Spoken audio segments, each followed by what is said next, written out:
mwiri joro ryakeye mu masaha ya saa 2 saa 3 niho mwabona imirongo minini y'abasirikare b'inyeshamba ba AFC M23 RDF ariko berekana yuko ariko barava mu gisagara ca Uvira. Ni mu gihe leta zunze ubumwe za Amerika bisa nuko yari yamaze gushira igitutu gikomeye kuri izi nyeshamba cyane ku murongozi wabo President Paul Kagame. Ibi byabaye inyuma yuko President Paul Kagame yumvise yuko leta zunze ubumwe za Amerika yatumijeho akanama anovuga ko kikibiraho aho yatumye ko abatavuga rumwe na leta y'u Rwanda kugira ngo bashobore kuyaga cyane ku vy'umutekano. Ibi ndazi yuko nayo bahaye mu kiganiro cejo ndetse tunaganira byinshi kubijanye n'ingene bitavye isaha 12 z'agatondo muri Washington neza na neza muri Mezo branche hariya kwa President Trump. Ibi byose turaje tubiyage mu kino kiganiro, ariko mu kino kiganiro turaje tuyaga ati eske M23 yaravuye muri Uvira canke no kumaska kugira ngo donc shebuja wabo ntahabwe ibihano nkuko leta zunze za Amerika zamaze kuba ziteganya ibihano zigomba guha uri president yigize icihebe. Nuko rero imbere ko twinjira mu nkuru yacu y'idonido y'uno munsi turabe uburyo zino nyeshamba bihagaze ngaha ku butaka bwa Kongo neza na neza mu gisagara ca Uvira no tsa kwibanda cyane. Reka manze ndamutse cyane wose dukurikirana yaba abari ngaha mu Burundi by'umwihariko abumva runo rurimi rw'ikirundi, hari abari mu Burundi, mu Rwanda, Tanzania, Kenya, Uganda, Mozambique, South Africa, Zambia, ikaho muherereye muri Afrika, tutibagiye abari Burayi, abari Amerika, abari Asia, mwiriwe cyangwa mwaramutse bivanye n'abasaha muri komara dukurikirana. Je mugiye kubana namwe niko Dide Black no mugiye kubana cyane mu kuyago nubwo kuri kiyago kitarambirana. Abenshi mwarabonye amafoto n'amavideo yerekana inyeshamba ziriko zirava mu gisagara ca Uvira nkuko mubibona kino video nabashiriyemo ngaha ku ruhande. Ndibaza murabona yuko ari amashene y'imirongo yerekana yuko ingabo z'igihugu cy'u Rwanda RDF zariko ziratera ziva ngaha mu gisagara ca Uvira, ariko vyagiye gutera amakenga bituma benshi bibaza byinshi bavuga ati eske zino nyeshamba zoba zavuye muri Uvira canke no kumasika kugira ngo leta zunze ubumwe za Amerika zitaza gufatira ibihano uno sebuja wabo president w'igihugu cy'u Rwanda. Ariko ubwa mbere twagiye kubona itangazo bavuze yuko bagiye gusohoka mu gisagara ca Uvira, aho ndavuga ku munsi wa hirya yejo. Ariko inyuma y'akanya gato twagiye kubona umuvugizi wa AFC M23 RDF Bertrand Bisimwa avuga yuko kugira ngo bave aho bafashe barinda kuzana ingabo ngo ziri netre, ngo barinda kuzana ngo aba mercenaire kugira ngo bashunge ivyo bice byari biri mu nyeshamba, ngo ntabwo bakeneye yuko hasubira FARDC ndetse na wazarendo. Ibi ndazi yuko twagiye tubibasobanurira ndetse tubibaha bikija habona. Ariko kuri no munsi ku munsi wejo dufatiye kuri ako kanama kahuje atavuga rumwe na leta y'u Rwanda, niho President Paul Kagame yaciye donc abwira abazino nyeshamba ziwatiraba mu maske yuko muvuye muri Uvira. Donc bamwe baraduga imisozi abandi barudi imodoka nkuko mwayibonye kuri no video. Ndibaza abantu bacishijemo murabona yuko bariko barekana ko bariko barava muri Uvira, ariko naganda babwire yuko amakuru yizewe, amakuru y'ubutasi inyeshamba z'igihugu cy'u Rwanda ziracaruka mu gisagara ca Uvira. Baracari benshi, ni benshi kandi ni benshi cyane.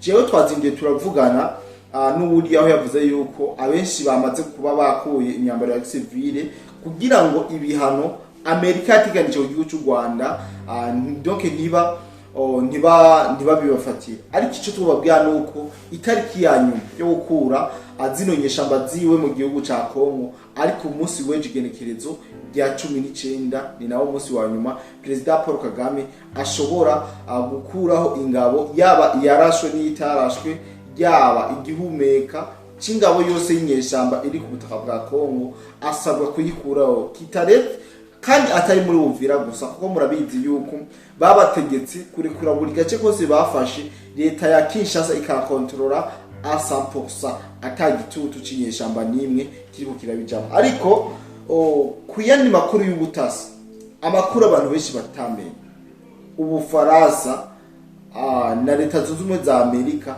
bisa nuko biriko biraterana makiki, kuko zino nyeshamba z'igihugu cy'u Rwanda zirashaka yuko mu bice zari zarafashe ngaha muri Kongo ngo hoza ngingabo z'Ubufaransa zikaba arizo ziba zirahacunze ngo ntihazi FARDC ndetse na wazalendo. Ibi ndazi muca mubitahura, murazi partenariat igihugu cy'u Rwanda gifitanye n'Ubufaransa, ndetse amakuru dufise n'yizewe nuko amadrone inyeshamba z'u Rwanda zikoresha M23 aruko arabafaransa. Murabizi yuko bigeze no guha ibigwanisho Tshisekedi, maze baza guha ama password canke bimwe mu biranga bino bikoresho babahaye, ugasanga biriko birarimbura biwabo. Ibindazi yuko mwagiye muri kona rero kumva yuko hoza Ubufaransa M23 yo ikisabira Ubufaransa, nuko izi imigendaniye bafitaniye n'igihugu cy'Ubufaransa. Ariko Amerika yavuze ati wanguha ibihugu byavuze ko bigiye kuza ni Angola ndetse n'igihugu cya Tanzania. Ibi nibyo bihugu Amerika yavuze yuko bishobora kuza ngaha muri Kongo. Ikindi kintu cyose kitemewe nuko ingabo zose zitatumwe na President Tshisekedi zo kwisoza zikava muri Kongo. Mbere amakuru dufise ari kadushikira y'ubutasi nuko zimwe mu ngabo za Tanzania ndetse na Angola zuba zamaze kuba zasesekara mu bisagara mu bice bigiye bitandukanye, aba za Karemi n'ahandi henshi za Kisangani, kugira ngo bashobore kuba bari ko baracunga umutekano w'ivyo bihugu. Nababwira yuko zino ngabo ari n'ingabo karuhariwe ndetse zinafise bimwe mu bigwanisho bikomakomeye, aho bashobora guhangana n'umwasi mu buryo ubucango ubundi kandi bakamutuza. Ibindazi yuko zongera tubibaha step by step kugira ngo mushobore kumenya ibikorwa by'izi nteko zizona ngaha ku butaka bwa Kongo ko bizoba biriko biraranguka. Ariko ingabo President Felix Fatibeto yihamagariye nazo zirafisha uruhusha rwo kuguma mu gihugu cya Kongo. Tusho tunababwira yuko igihugu cy'u Burundi kiri mu bahawe ubutumwa cyangwa invitation na president w'igihugu cya Kongo. Bisigura yuko ingabo z'u Burundi nizibishaka, president w'igihugu nabishaka, bakongera kubimusaba yuko zisubirayo, ingabo z'u Burundi zirasubira muri Kongo, nice cyane gufashanya n'abandi kugira ngo bashobore gutuza ino mitwe y'iterabwoba canke ino mitwe inyeshamba z'igihugu cy'u Rwanda yitwaje ibigwanisho. Ibi birashoboka mumve yuko bidasanzwe. Akandi kantu rero mutari mwamenye kavuye mu butasi bwa Leta Zunze Ubumwe za Amerika. Twarababwiye yuko hariho benshi bagifata imikino yuko Leta Zunze Ubumwe za Amerika itoba iriko irakarira uno mu president w'igitugu w'igihugu cy'u Rwanda. Ariko nagenda babwire akandi kantu mwofatira kugira mubone yuko ibintu biri ku rundi rwego, nuko amakuru dufisi y'aka kanya maginga ya ngaya Leta Zunze Ubumwe za Amerika zashize ahabona uburyo President Paul Kagame yakominikanye n'abasoda ba M23 bari ku mirongo y'urugamba. Mu byo bamufatanye nuvuga ko bamufatanye igihanga. Ku butasi bwa Amerika butangaza yuko President Paul Kagame yaganiriye wenyene ubwiwe ku murongo wa telefone hamwe n'ababagwanyi ba AFC M23 inchuro amajanane. Ko amajanane nizo nchuro President Paul Kagame yashoboye kuganira n'izinyeshamba z'igihugu cy'u Rwanda. Donc ibi bavyerekanye kugira ngo bashobore kwerekana neza yuko mu buryo bweruye, mu buryo bucango bundi, President Paul Kagame atampamvu nimwe ihari yotuma yihakana yuko ariko arakoresha zino nyeshamba mu kwiba ndetse no kwica kwangaza abakongomani.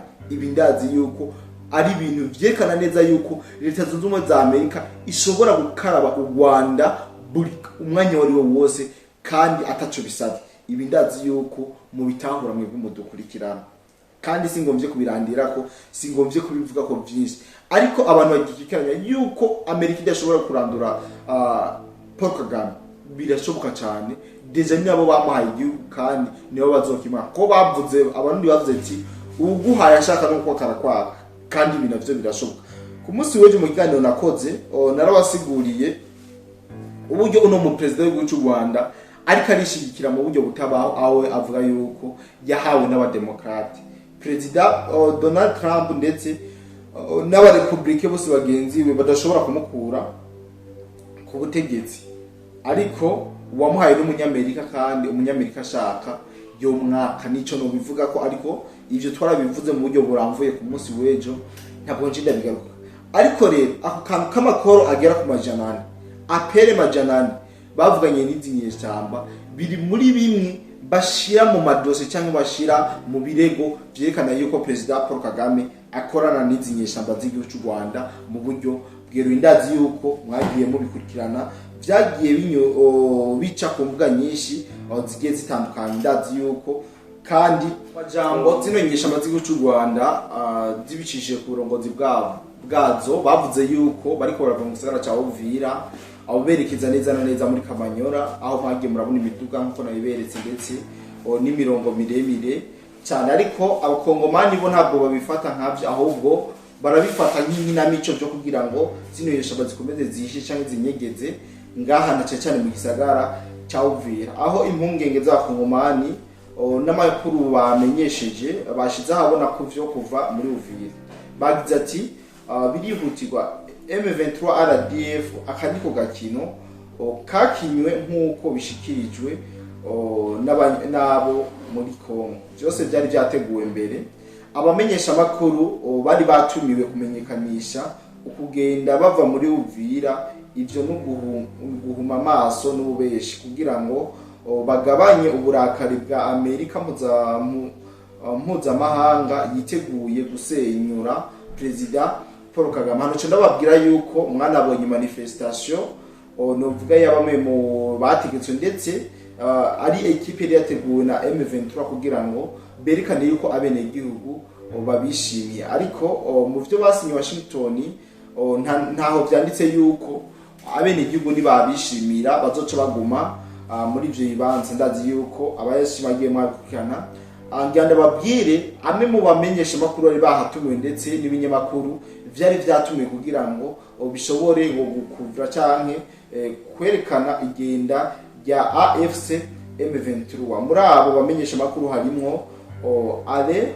Oikani wa Al Jazeera, harimo Breze basa bose wa Kivu Morning, hamwe na Auguste Marivika MTV n'ibindi byinshi. Nobabwire ko na Baskovia magiye mubabona kenshi aho barangije bavuga ati intego yabo ni kurema urujijo ngo baravuye muri Uvira, mu gihe ku mbuga zitandukanye byose byogaragara abantu ndetse na Amerika bo cabona yuko inyeshamba zamaze kuva muri Uvira. Bimeze uko si ntambwe za cover AFC M23 RDF ntabwo yavuye muri Uvira, bakuyeyo gusa impunzu zabo, bambara impunzu za gisivile kandi banyegeza n'ibigwanisho byabo mu ngo z'abasivile kugira ngo bagabanye igitutu cya Amerika. Baracari benshi mu gisagara cya Uvira mu gihe bari bakwiye gusubira inyuma berekeza Kamanyora. Intumbero nyakuri ni gukiza Kagame mu bikorwa vyiwe ntahave ahura n'ikibazo bifise. Novuga yuko intego imwe gusa mu kurinda President Paul Kagame, kubera ko tuzi ko ibihano vya Amerika bitegekanijwe mu ntango ziyindwiza ku gusohoka ibikino kugira ngo batume Amerika idashira mu ngiro ibihano. Aba RDF bamwe bagumye muri Uvira bambaye impuzu z'abasivili, bazotangura kwica buri joro, hanyuma bagirize ibyaha kuri FARDC ndetse n'abazandi, hanyuma barire mu matangazo amaborogo, hanyuma Kagame azoce asaba kugaruka kwabo ngo barinde abasivile, ariko abasivile ariko nibo bazoba babishe.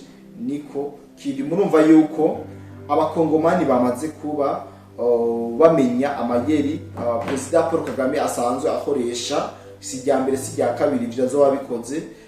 Abenshi murazi yinjira giwe muri 94 mu gihugu cy'u Rwanda, ibyabanje kuba ndetse byinshi aranavyagirizwa. Ariko abakongomani ikiza cyabo ko bamaze gutahura ndetse banabona cyane kure ivyo babako, ndetse bakabana bazitirira n'ivyo. Baravuga ati AFC M23 RDF ntabwo yavuye muri Uvira, bari ngaha nyene barindiriye yuko bibagiza Amerika kugira ngo ifatire ibano Paul Kagame hama batangure kwica abantu mu majoro bace bavyagiza FARDC ndetse no wazalendo hama president w'igihugu cy'u Rwanda president Paul Kagame acasaba kugaruka muri ibi bice kugira ngo aze kurinda umutekano ngo waba hari ngo bari kuba bicwa na wazalendo na FARDC ariko murabona yuko bamaze kuba babibona nabanze kubona ko babaye imbonera kuri kabisa basike basomera ibahasha basomera ikete mu ibahasha ndiko ndayibona. Ikindi kintu cyagiriza kikerekana ko president w'igihugu cy'u Rwanda ari nyuma ya vyose uno munsi habaye amasezerano ya hagati y'igihugu cy'u Rwanda ndetse n'igihugu cya Kongo ariko ivyo bavuganye muri irya nama biriko birashira mu ngiro M23 kubera iki nubwo mwari mwarabisobanukiye mugabo akamukeneye kukamenya ivyo basezanye Washington byo gukuramo ingabo uno munsi bigomba nubwo bitariko birashirwa mu ngiro mu buryo bweruye nubwo ko rushira mu ngiro ku mpapuro AFC M23 niyo iriko irakora ivyo basavye president Paul Kagame. Aha andazi yuko umwana w'ubwenge yumvira mu byinshi kandi muca mumva byinshi nivyo ntabwo ariko singomvye kubarambira tubaza guhura mu bindi biganiro ikamanze ndabashimire mwebwe mwese mudahengeshe nyakwana natwe mu biganiro n'amakuru tubashikiriza nizera ko mukomeza kumerwa neza turaza gukomeza tubabwire AFC M23 nyamba ikiri muri Uvira iki gikorayo ariko tubabwira yuko hashobora kuboneka oda yo kubakurayo kunabi mu gihe ikigenekerezo rya 19 ejo ho baharenga bataramara kuvayo karenda bike bandure kumbure turongera guhura mu bindi biganiro byacu ovino munsi nyene mwari kumena Cody de Black kuri mikoro ko sabe duhure muri commentaire ugira icyo uvuze bye bye.